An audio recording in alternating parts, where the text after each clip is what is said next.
Okay, this is a video kind of halfway. What I did was I ran the water. I put a shut off over there. That's to the whole house. It goes up and over to the hot water heater. I just strapped that. I had to do the red. I got to strap that to that piece of wood. And then this is where, right there, that's where the zones are going to go. Um, there's going to be a valve solenoid there and there, going on those lines. You know what I mean? I don't know where I'm going to put it. I'm going to probably put this one somewhere around here, but it might get in the way. So I might put it out here. I don't know. I had to figure it out when I'm done with this side. So this is the, oh, this is where everything's going to be drawn from. Right there, you see the tank.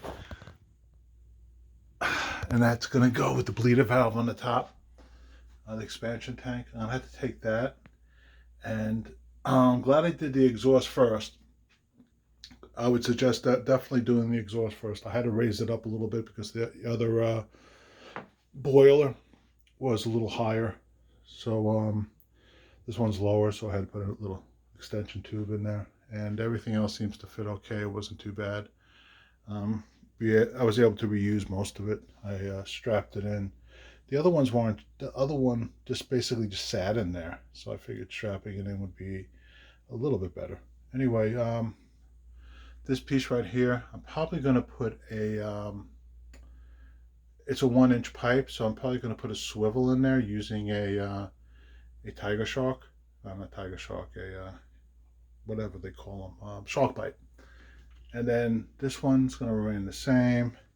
I'm probably going to put a shark bite on this one too, just so I can twist it out coming towards me, coming this way. And then everything has to feed right into there. That I'm not sure of exactly how I'm going to do that. So this has to connect into here. That has to connect into there too. And so does the back one. And there's also one on the bottom. So they all have to connect.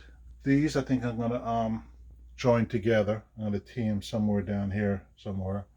And then I'm going to bring it around. And I'm just going to use PEX. Oxygen barrier. It has to be oxygen barrier. So anyway, I just wanted to show you the halfway and what my thoughts are. It's funny because I sold a truck and the guy was a plumber and he installed boilers and stuff like that. And he said, so far you're doing a pretty good job. And I told him what I was thinking, and what I'm thinking is what I'm telling you right now. And oh, I also found the thermostat wires. This is going to the main, and this is going to the apartment in the back. I have like an Airbnb in the back, and this of course is the power. This is all hooked up. This is live, and it's all going to go into there. And then I have a backing plate that goes on there with the thermostat. Anyway, take care. Have a great day, and it's definitely a project. It's not an easy thing to do, but it's definitely doable. Take care.